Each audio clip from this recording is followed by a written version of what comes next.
All right, we're going to continue James and the Giant Peach, Chapter 2. After James Henry Trotter had been living with his aunts for 3 whole years, there came a morning when something rather peculiar happened to him. And this thing, which, as I say, was only rather peculiar, soon caused the second thing to happen, which was very peculiar, and then the very peculiar thing, in its own turn, caused a really fantastically peculiar thing to occur. It all started on a blazing hot day in the middle of the summer. Aunt Sponge and Aunt Spiker and James were all out in the garden. James had been put to work as usual. This time he was chopping wood for the kitchen stove. Aunt Sponge and Aunt Spiker were sitting comfortably in their deck chairs nearby, sipping tall glasses of fizzy lemonade and watching him to see that he didn't stop working for one moment. Aunt Sponge was enormously fat and very short.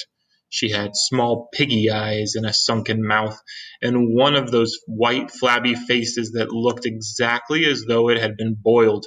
She was like a great white soggy overboiled cabbage. Aunt Spiker, on the other hand, was lean and tall and bony, and she wore steel-rimmed spectacles that fixed onto the end of her nose with a clip.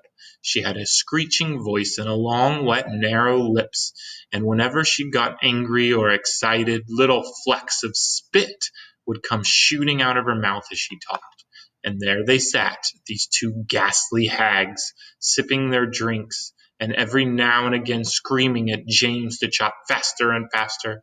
They also talked about themselves, each one saying how beautiful she thought she was. Aunt Sponge had a long-handled mirror on her lap, and she kept picking it up and gazing at her own hideous face.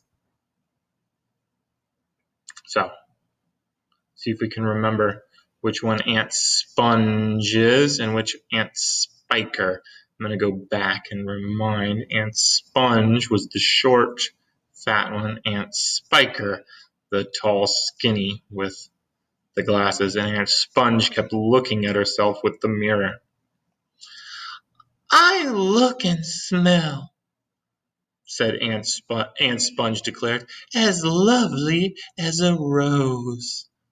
Just feast your eyes upon my face, observe my shapely nose, behold my heavenly silky locks, and if I take off both my socks, you'll see my dainty toes. Oh, but don't forget how much your tummy shows." Aunt Sponge went red. Aunt Spiker said, "My sweet, you cannot win. Behold my glorious curvy shape, my teeth, my charming grin. Oh, beauticious me, how I adore my radiant looks, and please ignore the pimple on my chin."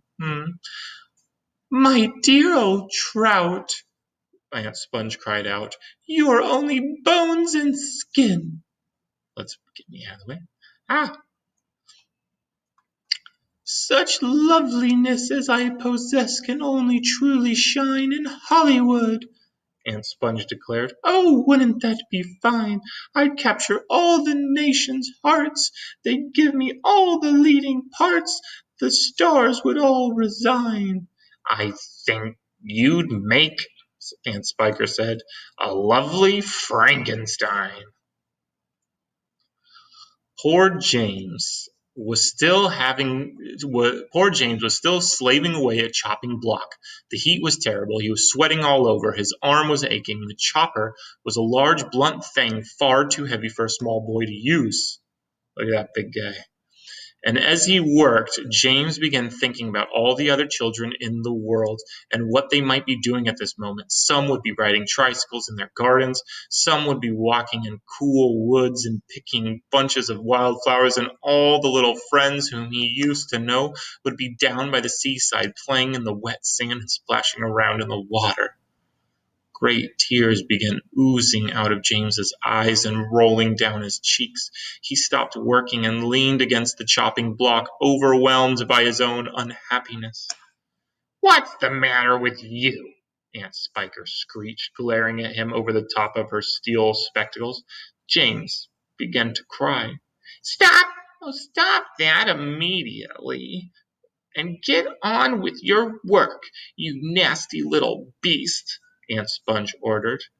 Oh, Aunt Sponge and Aunt Spiker, couldn't we all just please just for once go down to the seaside on the bus? It isn't very far, and I feel so hot and awful and lonely.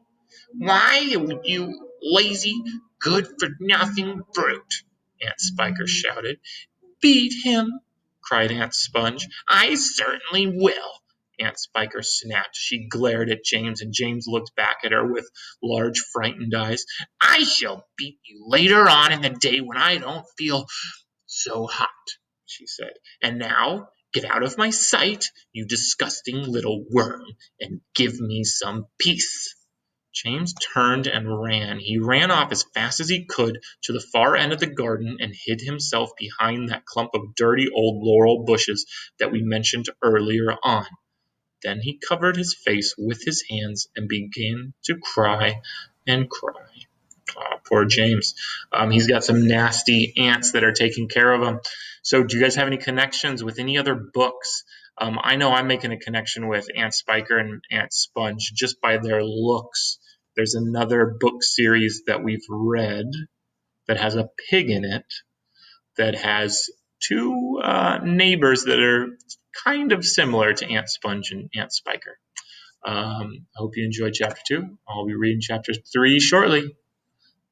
Toodles.